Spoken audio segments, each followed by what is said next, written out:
what is our guiding principle? What is our guiding light? What is the compass for our soul? When things are uncertain and unclear, what can we always come back to and know is true and real? What can we do to nourish those things? For so long, that concept had been answered socially and societally by values, right?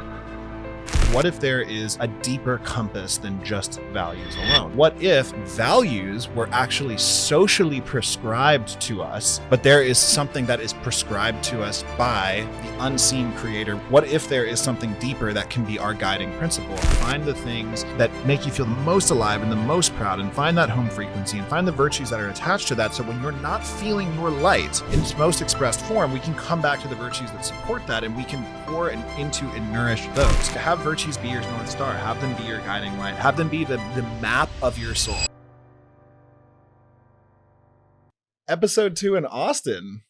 Welcome back to How to Stay Human. Yes. Our second episode here. You know, it's so funny. I realized this. I had been calling this in our last episode Just Push Record Studios. And I totally realized that where we're actually at right now is called Just Push Record Studios. So that's embarrassing. For my friend Corey that runs this place, still love it. Still awesome. So sorry. Just Push Record Studios. Got it now. Really grateful to be back here shooting our second episode in Austin. This episode in particular feels really important and it feels really timely, and also feels particularly alive for a couple of reasons. I mean, one, I think our relationship has brought a lot of this forward. Two, I think the time that we're in, but also I feel like the world is in a lot of ways in terms of being a period of transition and really returning back to the things that are the truest for us.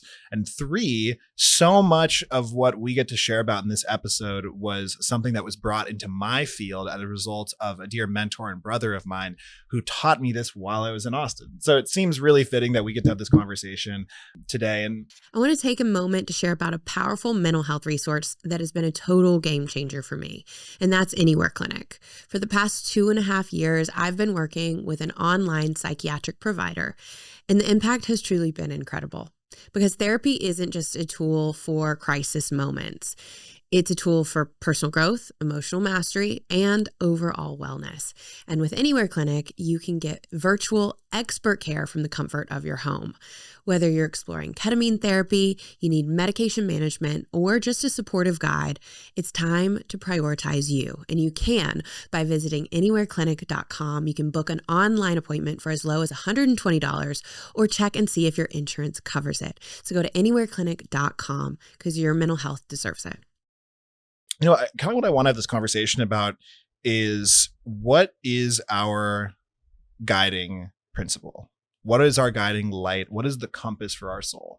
When things are uncertain and unclear, what can we always come back to and know is true and real? And what can we do to nourish those things? And so I think that for so long, that concept had been answered socially and societally by values, right? When all else fails, we have our core values, right? When you find a partner, you want to find a partner that has a core value match to you. You want to make sure your values are in alignment. And the question that I want to play with today, and I'm really excited to explore, is what if there is a deeper compass than just values alone? What if values were actually socially prescribed to us, but there is something that is prescribed to us by the unseen creator, whatever we might agree that is? What if there is something deeper that can be our guiding principle? And I want to start to move away from the language that we're familiar with, which has been this language around this very intellectualized language of values, to a more embodied language of a concept called virtues that we're really, really excited to talk about today. Because I think that in the world that we're living in nowadays, values can oftentimes start to feel really rigid and very limiting, right? Whereas virtues are alive and they're adaptive. And most importantly, they're very soul-centered, right? And so before we jump into this, I'd love to just hear your perspective on your relationship with values growing up in a very value-driven society, particularly growing up in the church and being, I imagine, close to what the values of a Christian are, and how you've kind of used those as building blocks for your life up until this point. I think for me, values are always sort of commingling with morals. And they were taught to me in a way as like, this is what you should practice, right? Versus this is something I was taught like should be important to me. Yeah. Versus I actually being able to identify what was important to me. Yeah. It's almost like there are expectations that are Sure. put on you. Yeah. It's like you're supposed to be X value, right? And if you want to be good, you'll have these values. Right. Right. And so we often conflate values and morals and goodness, and they all get wrapped up into this kind of one thing. Yeah. And for me, I think that put me on a path of trying to be something that I was told I needed to be versus really being able to identify what was true of my core essence. Right. And I think that, it's so interesting to hear you describe it like that, like what is meaningful to me at my core essence, because when we think about what brings value into the world and to the lives of others, right? It's the essence of our own expression that is the most impactful thing that someone will experience from you. It is not what you say. It's not even necessarily what you do. It's how you do it, and it's why you do it. It's the way in which we move through life. I always like to say the most beautiful thing in someone is the essence of their expression, right? And we express that essence through our virtues. But society has conditioned us to think that what makes us valuable are these socially prescribed values, right? They're often defined and expectations are created from them, or expectations are created around them from institutions, whether that institution be the traditional family, whether that institution be a company that you work for, whether that institution be the church. They're these kind of socially prescribed contexts that we are required to live in, but they oftentimes describe, like you had mentioned, what we're told to believe versus who we actually are, or in some ways, who we desire to become, right? I mean, I'll be, I guess I'll add in like one of the ways that I've heard about values a lot. You talked about, in a company. Yeah.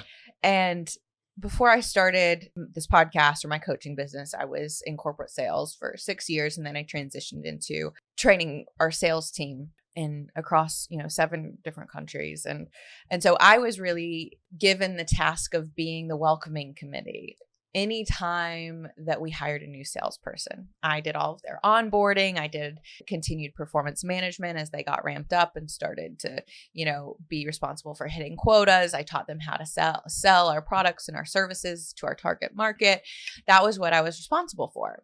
And as part of my job, I handled onboarding. So when we had a new hire come in, I taught them all about our company.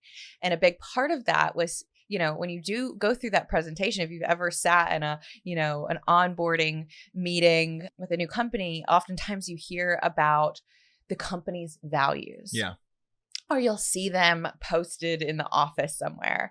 And, the first company that I ever worked for out of college, they had their company values on the wall, and they would talk about them during the hiring process. You hear it's like, this is what we care about. We care about people over profits.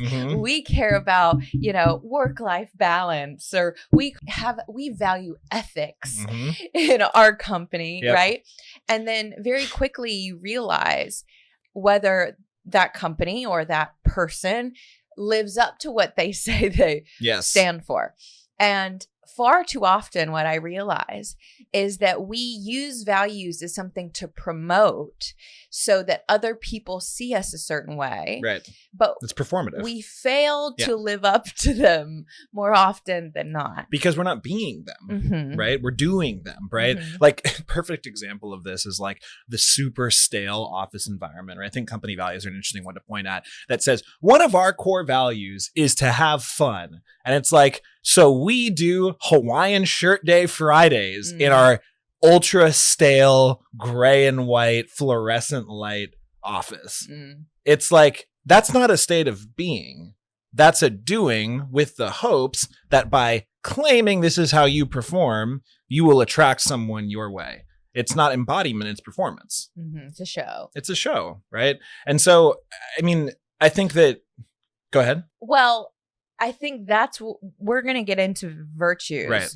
but that could be seen as virtue signaling. Exactly. Right. Yeah, exactly. Oftentimes, even frankly, I think that term alone can be really misconstrued once we start to define what virtues are. Because it's really more value signaling more than anything. They claim that it's a virtue that is being signaled, but that's a separate conversation more about semantics. It's a value that's being signaled. It's I am this, so you want to be with me. I am the signal of, in case of a company, I'm the signal of teamwork. I'm the signal of we're bold. I'm the signal of fun, right? But then you walk into that space and you can sense it. Are you really living the values that you claim? Right. And oftentimes I feel like the beginning of that lens shift from values to virtues starts with embodiment, right? When you embody some of these values you're referring to, you can start to express the virtue that can be associated with that value. Right. When that actually becomes our state of being versus just our state of performing. Right. And so that starts to get into this idea of virtues. And I want to think about that values, as I shared, can be performative. They can be used to inform. They can be used to signal. But virtues are what can truly transform us. And in the eyes of the mystic, in the eyes of the spiritual leader, virtues are God's qualities made manifest in humans, right? They are the characteristics of the divine. Now, if we were to turn that lens over to its philosophical roots and look at Aristotle's, for example, it was the excellence of your character. It is the components of living a life of excellence and completion and fullness, right? And so I think that one easy way to be able to understand it, if we can understand that there is a soul that we all have and it fuels us and it fills us with life, virtues are qualities of the soul, right? And ultimately what they are in life is that they are assets in a way, if you will. They're at least they're terms that we can apply to the things that generate meaning for us in life, right? They're characteristics, that are a reflection of who we really are, right. I think. And I work with a lot of different types of, people I have over the years, I guess, as a coach. And when I think about virtues and the way that I teach them to my clients, it's the light in you. Yeah. And when we have forgotten, when our light has grown dim, when we don't know who we are, when we feel far away from ourselves, virtues help bring us back to that. And they're a powerful language that we can learn. That if we start to learn the language of virtues, we start to learn the language of our light. Yes. And how that light gets to be expressed into the world. Right. And when you have a language for that, it's not only something you can start to name within yourself, it's something you can identify and name in the people around you. Yes. And I think that is, I want to touch on that as we continue this conversation, that virtues, first and foremost, I want to help us all understand what virtues are and mastering the language around virtues, and then using virtues as a lens in which we live and see the world, right? Because you're right. Once we start to understand the language of virtues and the importance of virtues, we can start to identify the virtuous behaviors of others. And we can acknowledge someone for their virtuousness and for the virtues that they embody in our life. And it's a powerful thing to go to someone and say, you know what? You're successful, but it's an even more powerful thing to say to someone that you are living a life of excellence. And so I want to kind of move this conversation into this idea of like, what are some common values that exist in the world today? And what's the corresponding virtue with that? I think the one that we just talked about is a really, really important one that you and I can relate to a lot, which is value. A value is success, right? I value success. The corresponding virtue, if you want to, draw this line across, would be excellence, right?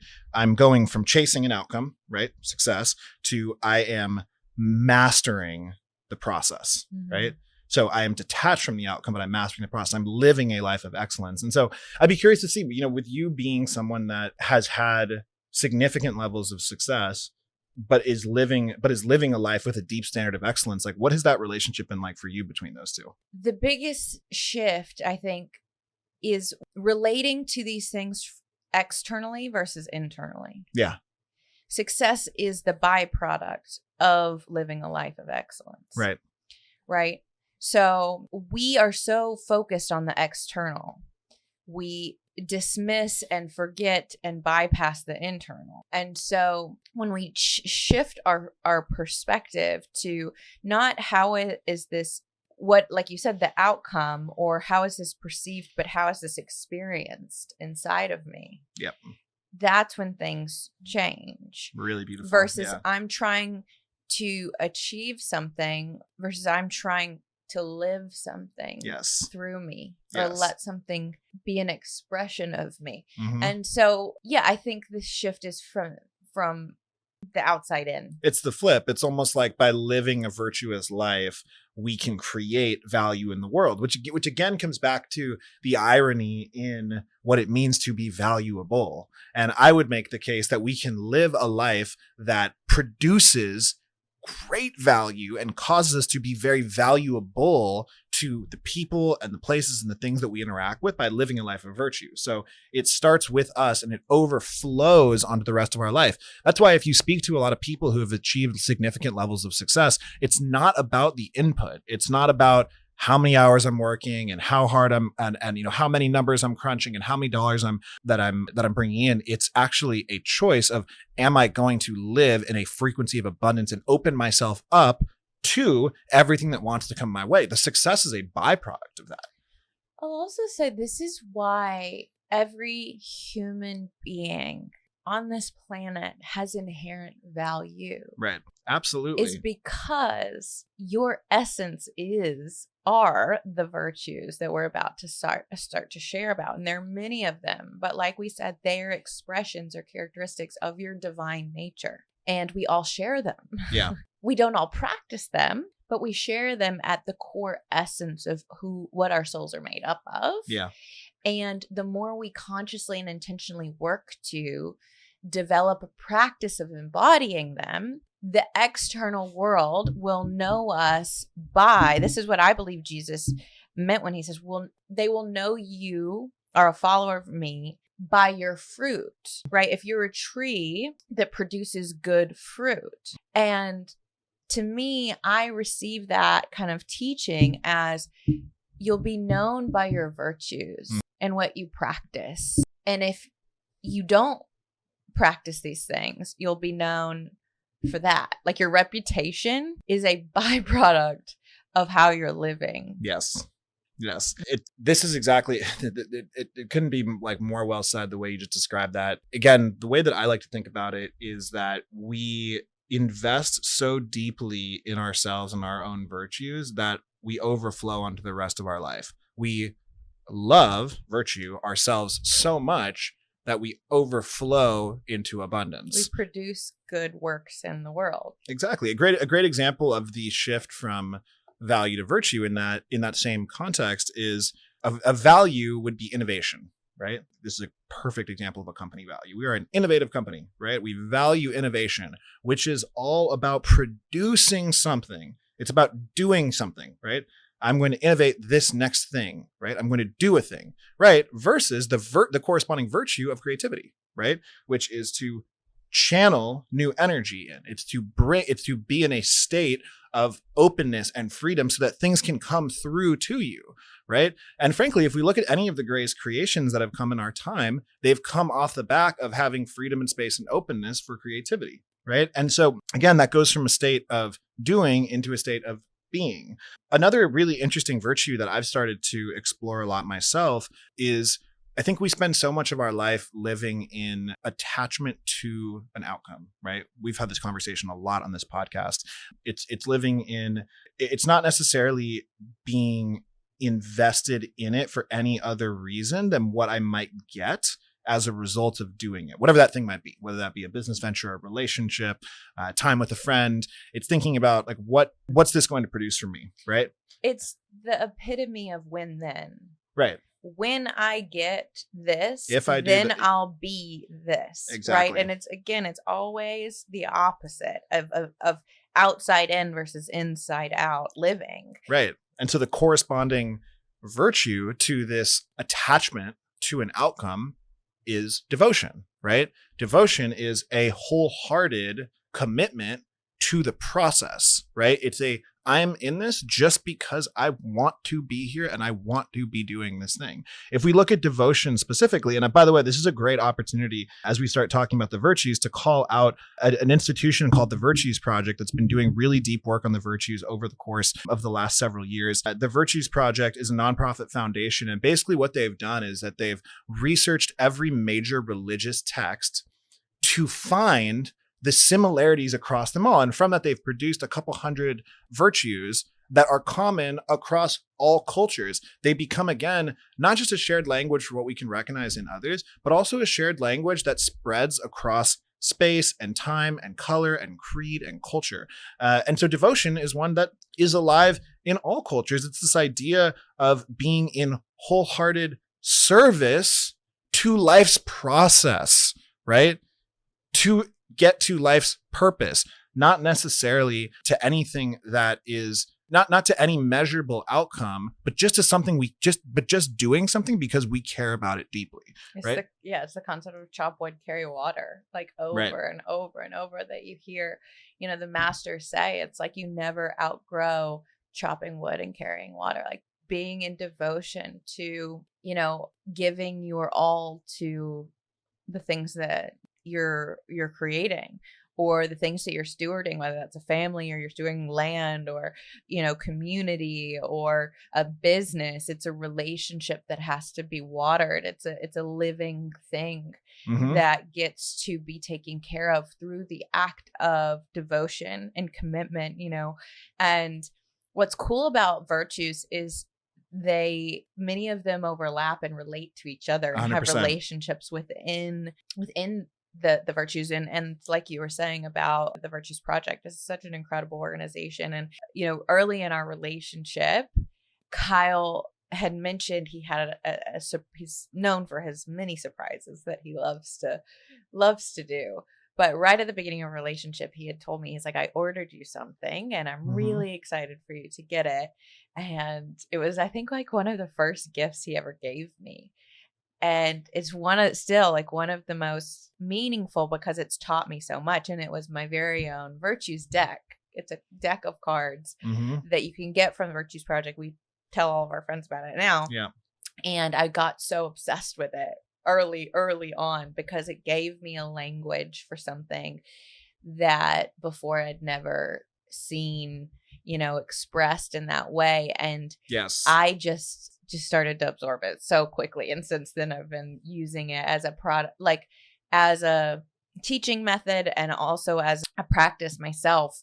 Early on in our relationship, we had a practice where daily we would pick a virtue card and we would study it and we would read it and we would pick one personally and then we would pick one for our relationship and we would talk about how they all, what relationship they had to each other and how those showed up in our lives and how we wanted to, practice these in our relationship and in our lives too. And so that alone, I think, gave us that shared language that we could use with each other. Yeah.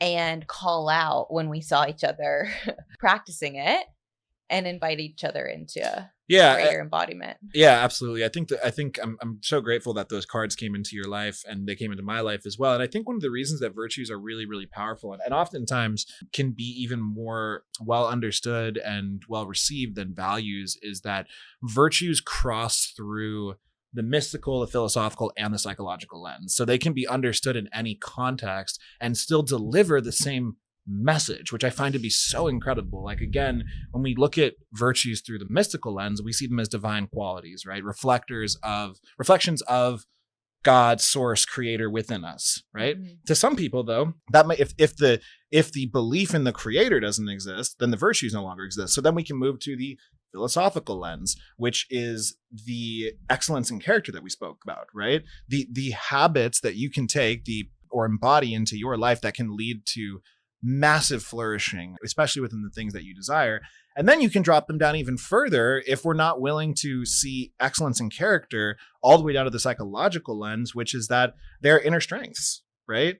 Courage, gratitude, perseverance. These are things that we can understand and chew on and see where they exist in us. And so it starts to create this really interesting relationship between the 3-dimensional and the 5-dimensional worlds, where we all of a sudden have language that's connecting across the seen and the unseen, right? And particularly that's super valuable, again, when you're in partnership or relationship with someone that might not see the world the same way that you do. Even if it's a friendship, you can introduce this type of language in because it can be understood across so many different contexts. And so I think a great invitation here is to begin to play with these virtues and see where they can be fuel for your values versus the reverse, right? Where can we move from, again, attachment to devotion? Where can we move from innovation to creativity? Where can we move from success to excellence, right? And let excellence be the driver of our success. And so one of the things that I'd really love to explore with you, since we have had an opportunity to spend so much time with the virtues, is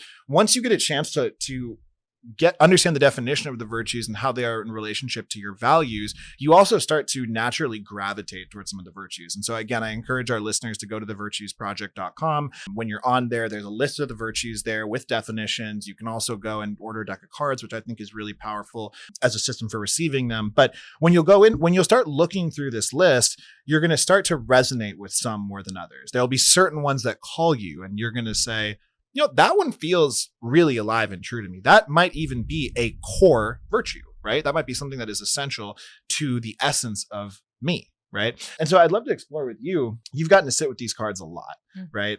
You've also had the opportunity over many, many years of your life to deeply understand what's important to you. I'd be curious to hear what virtues you were magnetized towards and what virtues maybe were magnetized towards you, and also the relationship that existed between those virtues as you started to understand them. Okay. That's a great question. I mean, yeah, like I said, I've said this in previous podcast episodes, like I've always had a natural inclination towards seeking truth. My whole life, I've always wanted to understand myself and the world and my place in it. And so at the fundamental level, what I didn't realize, but I realized and can see now, is that one of my core virtues is truth. And I've been on a mission for most of my life to identify what feels true for me and what is true for me. And so that's one that I definitely gravitate towards. When I look at different parts of my life, I can see ones that have been really present and prominent and ones that have been lacking. And can I touch on truth for a moment? Because I think it's really important actually that Tori shared that the truth and Tori go hand in hand. Yeah. They just sound good in a sentence together, right? Truthful Tori, right? The virtue Tori is describing is truthfulness, right? And I want to make sure that we all understand why truth is so incredibly important. So the way the Virtues Project defines truthfulness, or truth is the bedrock of integrity on which we build all of our other virtues. Right? An ongoing commitment to live by what is most real and authentic in our own nature, honesty in all of our dealings. If we are not living in truthfulness, we have a very difficult time creating a relationship with the other virtues because we're unfamiliar with what's important to us. So it shouldn't be surprising to any of you that have listened to Tori for years, see her gravitate towards truthfulness as the one that stood the most out to her, because it is the foundational layer for her life. Yeah. But secondarily, like even within that definition, other virtues are used, which is like honesty, right? Which is another huge virtue of mine, and one that I really invite those who are in my life to also practice as an agreement in our relationships and our friendships, that we agree to practice honesty and truthfulness with each other because we value another virtue, which is connection, right? If we want to be in connection with each other, if we want to have trust, which is another virtue in our relationship, then we have to agree to being honest and truthful in our, in how we show up. And so those are examples of other virtues and how they are in relationship to one another and how, they overlap and allow one to become, more in right relationship. Yeah. With their environment, with their self, with their heart, and with the people around them. And I think Tori's highlighting something really, really important here. This is really beautiful, hon, is that the virtues have an interesting relationship with each other in the sense that they're symbiotic, right? Where they are in connection with one another. Oftentimes they're in deep support of one another as well. So for Or me, they can be polarizing. or they can be, they can literally be on two other sides of each other. 100%, because there's like commitment and flexibility. Yeah, exactly. There's also, this is another, that the polarities of virtues is really interesting as well. And it's really important to notice what feels polarizing to you. What two virtues do not sit in right relationship, and why that might be the case in your life, right? And maybe where the virtue that feels very polarizing, like flexibility, might actually be in service to supporting other virtues in your life. So again, it's this interesting relationship they all play with each other. For me, the ones that have always been really, really true are the ideas of honor, respect, and love, right? And I knew intuitively when I came across these virtues that these things were really important to me. But then I started to realize that there is actually a formula to these, right? And so I want to play with the actual definitions of these, because the other thing that I think is really interesting about virtues is if I went to someone and said, what does honor mean? It's a little bit hard to define it, right? It's like, I want to be treated well and honorably, and you start using the word to define itself. So I love using the virtue language to also help us understand what the other virtues mean, right? So if we first understand respect is an attitude of honoring oneself. So pause on that, honoring oneself. We'll come to honor in just a moment. An attitude of honoring oneself and others through our words and actions. Treating every person with dignity and courtesy. Also another virtue. So you'll notice that the virtues are all interconnected in the way they define themselves, right? So again, an attitude of honoring oneself and others through our words and actions. That's respect, right? So let's go and play with honor for a second then. Honor is living with a sense of respect for what we know is right. Living up to the virtues of our characters, keeping our agreements with another virtue, integrity, right? So respect and honor have a really, really close partnership with one another. So when I was sitting in front of these 100 virtue cards that were laid out on a table for me, and I had I had honor and respect, they were randomly dispersed on opposite sides of the table. I grabbed one of them and I looked at the other one and said, oh, these are actually supposed to be together. And what this process is that we're describing here is your process of developing your virtue design or your virtue map. In the same way that you can go through all of these other psychological chart mapping and so forth, I think virtues are really interesting because you start to be able to actually map out the essence of your character. It's really interesting. And so for me, I know that if I am respected, right, which again is to be treated with dignity and courtesy by others' words and actions, right, I then feel honor, which is to live with that sense of respect, right? It's embodying a sense of respect, which allows me to then live up to the virtues of my own character. So it's something that unlocks for me so that I can live in love, which is the connection between one heart and another, attraction, affection, and caring for a person, a place, an idea, or for life itself. Without honor and respect, it's difficult for me to receive love, right? And it's difficult for me to share love.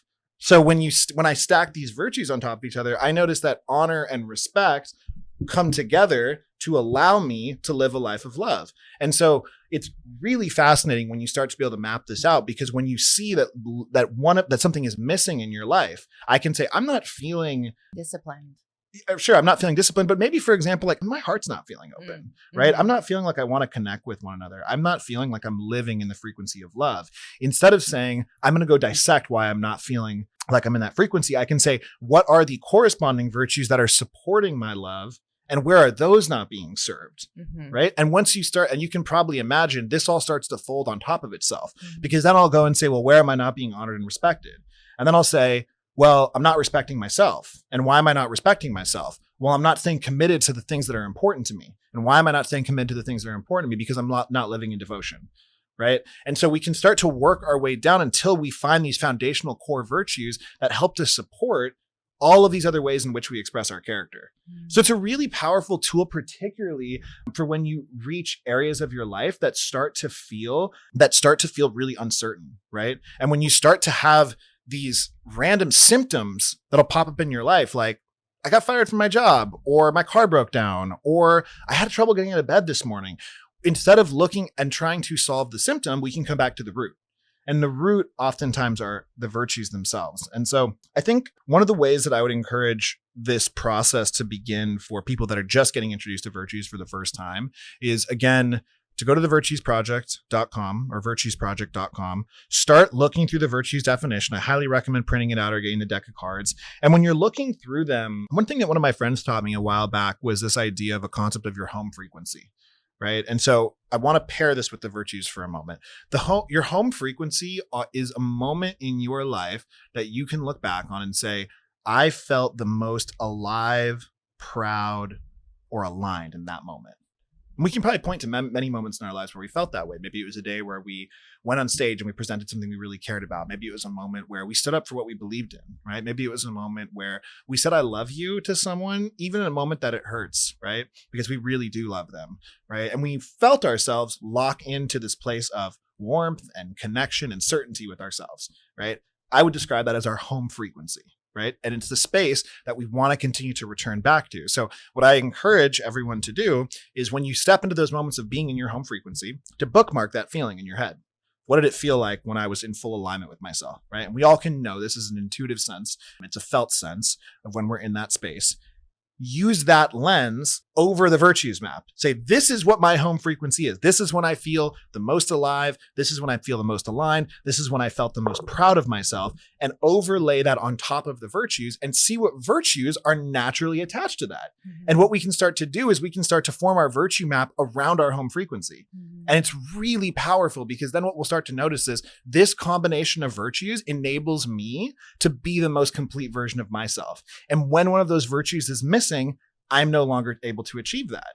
And so it actually creates a framework in a lot of ways for what it means to live the most embodied and full version of ourselves. I'm curious, what are some of the virtues that have been the hardest for you to learn to practice? So this is a great question. And I love that you're sharing this because these are almost like your anti-virtues, right? Or underdeveloped. You know virtues, what I mean? 100%. It's like sometimes we just haven't developed the quality within ourselves for whatever reason. And I know, at least for me, there's certain ones that I have a more of a temperament to, or like less of, you know. I remember a couple times when we were like pulling cards regularly, and I would pick the same card over and over again. And I would feel like, why? What is this trying to teach me? And, or at different times in my life where, you know, like for the example of discipline as a virtue, where that I was being asked to step into more discipline, or I was being asked to develop in a certain way. You'll see that sometimes the resistance you have towards the virtue itself tells you where there's work to be done. Absolutely. And it's interesting because, so what Tori's bringing up is a really, really fascinating point, which is that as you're looking through these virtues, you're going to find some that are going to be in alignment with your home frequency. These are things that when I feel these things, I'm feeling the most proud, aligned, and alive of myself. And then you will also start to see these are virtues that typically are the most embodied, these are the virtues I'm missing the most when I'm feeling the most lost in my life, right? So when I'm making decisions that are out of alignment, when I'm doing things that are out of scarcity or fear or in shadow, what virtues am I not embodying in that moment, right? And those are oftentimes the virtues that want some of your attention. They're the ones that are underdeveloped. And so Tori asked for me, like, what are those for me? A big one for me for years was assertiveness. Right. And so I want to talk about assertiveness for a second, which is that basically, in short, and there's a longer definition to it, but it's telling the truth about what is just and setting clear boundaries. Right. For years, I was in a business partnership that was beautiful and wonderful, and we created a lot of amazing things, but it wasn't always in service to me. It was in service to the business. Right. So I sacrificed myself as a result of that. And I wasn't assertive at times to step up and say, this is what I deserve. Right? This is how I need to be nourished to be able to continue this journey. And so, frankly, it was an underdeveloped virtue that came off the back that I grew up in a household at times where stating what was needed to be said wasn't always said. Right? And so I had to practice that over the course of the last 10 years of my life. And ultimately what assertiveness comes down to is standing up for yourself, right? Ironically, assertiveness is a virtue of Tori's that's really, really alive for her. And that actually dives into another element, which is about where do virtues show up in your relationship, right? And oftentimes we're mirrors for each other. Oftentimes we're mirrors for each other, right? So unsurprisingly, many of the virtues that I deeply embody are virtues that Tori is working towards. And many of the virtues that she embodies are virtues that I'm working towards. And so, in simple, of course, opposites attract, but it also makes a lot of sense why you want to be, I encourage us all to seek out people in our lives that embody the things that we are working on and allow them to be teachers and guides to you in that way. And also acknowledge that the things that trigger you about your partner might be your underdeveloped 100%. virtues. It's always a mirror. Right. It's always a mirror. Mm-hmm. I mean, in fact, what's really funny is that, so assertiveness, of course, is a virtue that I've spent quite a bit of time on, particularly you've witnessed it over the last year, stepping up in my life and really standing up for what I believe in. But the other one that was interesting for me, as being someone that is, I'm a creator, I build things, I'm deeply committed to the future and to the things that I desire to have happen in my life. I think I know which one you're going to say. Right. And I'm deeply committed to the things that I desire to have in my life. I'm also almost all water signs. So I can be very much in my emotions. I can be very attached and tied to things that I care about. And so one of the hardest virtues for me to practice is detachment, right? And what is detachment? It is experiencing our feelings without allowing them to control us. It's stepping back and thoughtfully choosing how we will act rather than just reacting. And I've said this in episodes prior, it's about being committed to what I'm putting in, but detached from the outcome that might be. And as someone who is a creator in life, and as someone who's an entrepreneur and a builder, it is one of the most difficult things in the world to say, I am released from this. And of course, the irony continues that for Tori, that virtue is very deeply embodied. Yeah, and that's why we're teachers for each other. And 100%. And that's the beauty of it. For me, at least when it comes to detachment, it's not that I'm unattached by any means, but something that I've learned throughout my life is that things can change so quickly. Mm-hmm. Because of my life experience, I've come face to face with the reality like that nothing is guaranteed. And so be fully present and grateful for what you have and like released to, what could be. And a prayer that I like to pray when I am hoping for the future or trying to create something with intention is I ask myself and I ask my guides and my God, it's like, I pray for this or something better. Yeah. Like I acknowledge that I might not be seeing the full picture. And some of the greatest answered prayers was me not getting the thing I thought I wanted. Yep. You know what I mean? Mm-hmm. And so best is yet to come. Yeah. Of like, there are things I've asked for I'm glad I didn't get Mm-hmm. because my life would look so different. But I will say a way to stay detached for me is saying like, yes, I would love to experience this thing, but if not that, I trust that something better will come in. And, I think detachment it has a relationship with surrender. Oh, absolutely. Right. And surrender can be another one that people really struggle with. Mm-hmm. If control is something that you hold tightly to, if you need to feel like you are in control of everything to feel safe and to feel okay, surrender is going to be a real challenge, right? Mm-hmm. Because it's what surrender ultimately is. I love the definition of sort of seeing it through the lens of giving up an attachment to a result. Mm-hmm. is really like, to me, the definition of that. And what does it mean to live a life that's surrendered to your soul and saying like, I might not have all the information. I might not see the end from the beginning, but you do. And know it's best for me, God. 100%. And then again, or whatever you identify with that. And this is again where the virtues all interrelate with each other, because what Tori was just describing is that she has faith, and by having faith, she can be detached. How do we have faith? By trust. Trust is having faith. It's the positive expectation that all will be well. It's having confidence that the right thing will come about without trying to control it. or to make it happen. It's about being sure in the depths of our being that there is some gift or learning in everything that happens. Now, if Tori didn't embody the virtue of trust, detachment wouldn't be as alive for her, and she wouldn't be such a great teacher to me. So the invitation here in this conversation, again, is to find the things that make you feel the most alive and the most proud, and find that home frequency and find the virtues that are attached to that. So when you're not feeling your light in its most expressed form, we can come back to the virtues that support that, and we can pour into and nourish those. And on the flip, let's look and try to understand, what are the underdeveloped virtues. There's no virtue that's going to hurt you.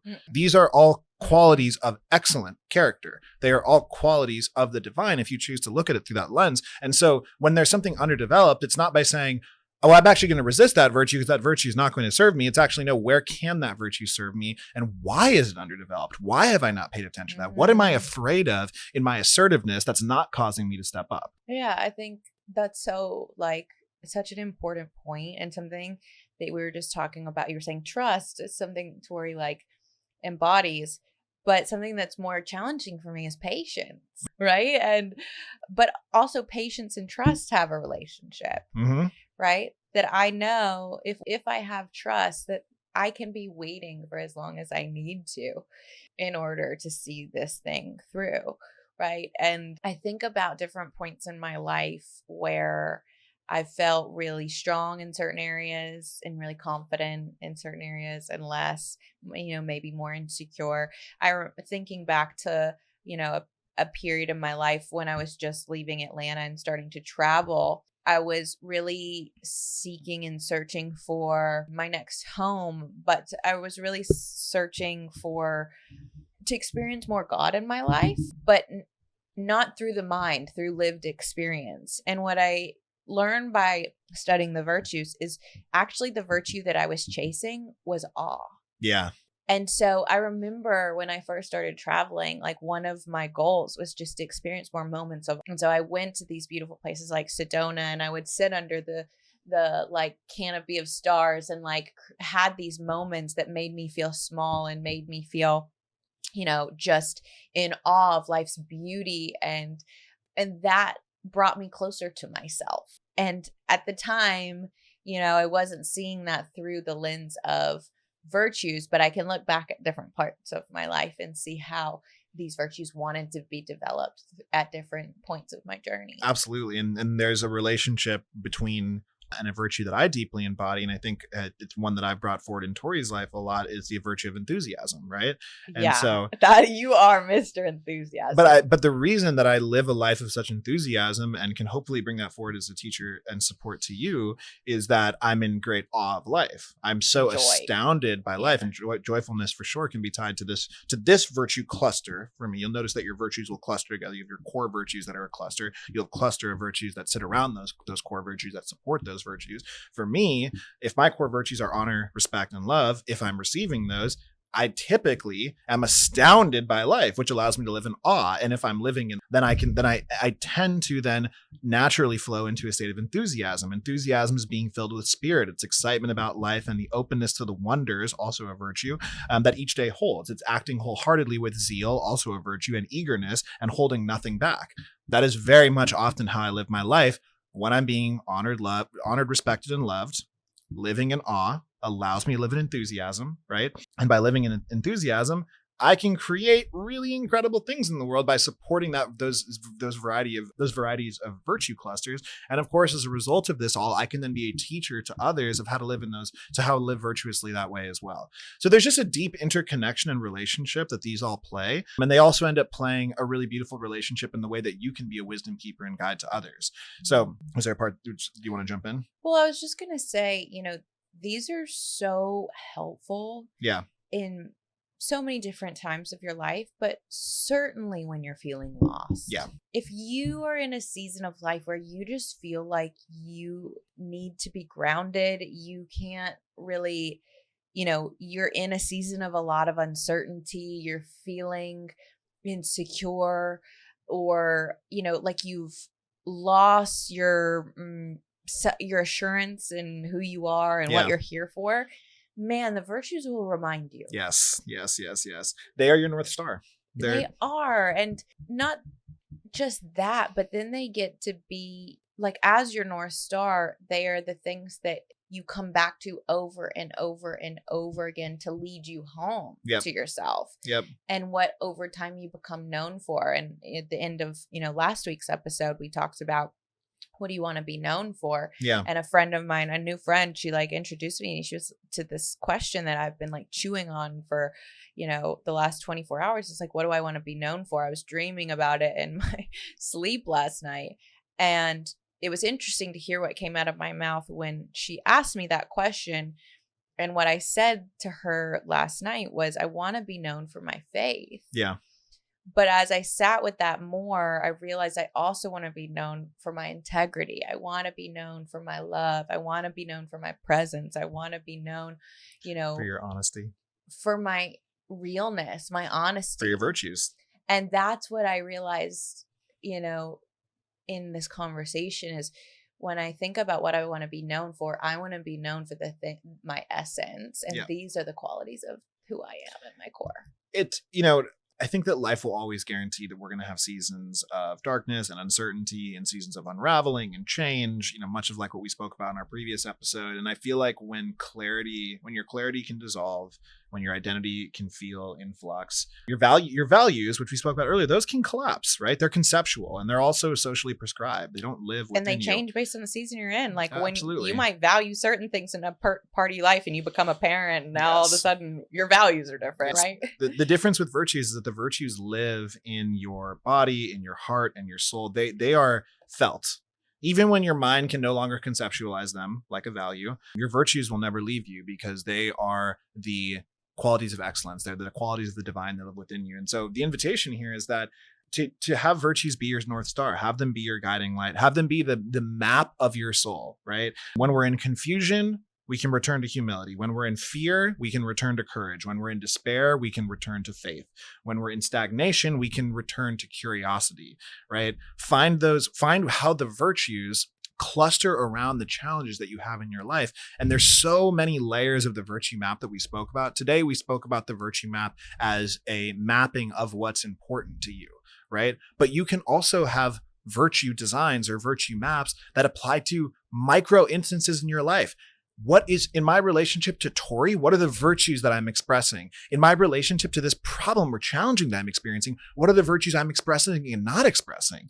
Right? Or another way you could use this is like, what challenge are you facing in your life right now?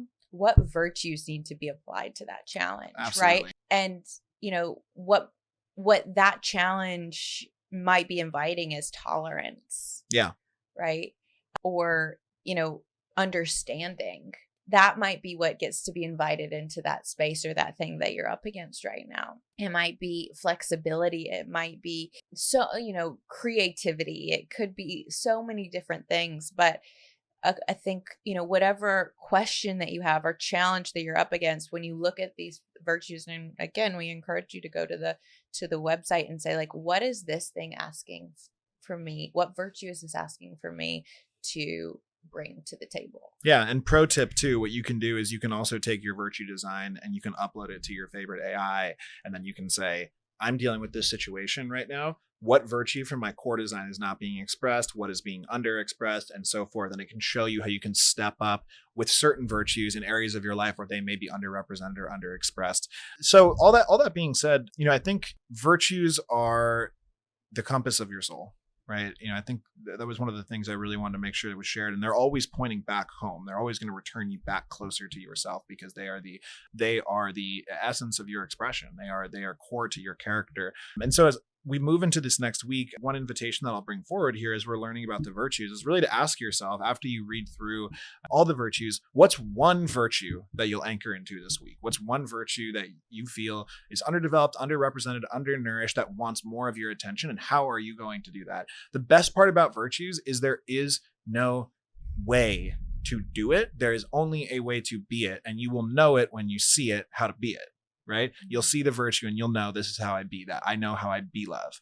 I know how I be in creativity. I know how I be in devotion. It's a felt sensation, right? It's not something that the mind can fully comprehend. And because of that, we all have access to it. There's nothing that limits our ability to access this. And then the second piece I really want to make sure that we all bring forward in our lives is acknowledging and seeing the virtues in others. And That's so exciting. it becomes a practice, right? Please. Well, that's so, if you want to develop a connection with someone, you want to make someone feel really seen, there's no better way than to acknowledge their virtuous like character by saying like, I see your courage. Yes. I see your vulnerability. I see, you know, I see your empathy. Yeah. Like saying that to someone when you just witness them, you know, practicing that, or I see your kindness. I see your love, really calls their light out and shows it to them. Yes. That part. And that is so healing, and it brings everyone into coherence and awareness of the divine that's being expressed in that moment. And you know, that is like one of the most powerful connectors and most powerful ways to establish, you know, connection and understanding within your relationship. It's speaking the language of the soul. It really is. And ironically, what Tori was just describing is a virtue in and of itself, which is dignity, which is to honor the worth in all people, right? And we can do that through language like the virtue language. So let's live a virtuous life. Let's live a life in the image of excellence, whatever that might be for us, whether that be in the image of God, whether that be in the image of the truest expression of ourselves. The invitation is to live a life of virtuousness. And I can't wait to continue to explore and play with this more. In the meantime, virtuesproject.com. Really, really impactful. Love the work that they've been doing. Encourage you to support them. Encourage you to order from them. Encourage you to learn from them. Not sponsored. Mm-hmm. We just legitimately love the work that they're doing. We think it's really, really important. And of course, huge shout out to my teacher in this, my soul brother JD, for bringing this forward in my life. Yeah, it's so great to be able to like share this with my clients now and give people a framework for, you know, the light within them. And I think there's a lot more that we can do with this topic. And I think there's, you know, as you've been through workshops where you really got to put your hands, get your hands like really dirty and like really see how these all relate to each other. It's a rabbit hole you can go so deep in. Yeah. And so I hope that you'll take this carrot and, you know, go as far as you want with it. But it's been something that certainly transformed our lives and given us a shared language for our soul and how we want to meet each other at the deepest places. Yep. Yeah. Doing our best to understand the complexity of what it means to be human. Seriously. That's what it really comes down to. And so on that note, episode 2 in Austin underway and now complete. Thank you for living so beautifully and virtuously. And thank you for showing up in this conversation with commitment and steadfastness and honesty and integrity. I see the virtue in you. Thank you, babe. And to our amazing audience, we love you. And that's also a virtue. See you next time.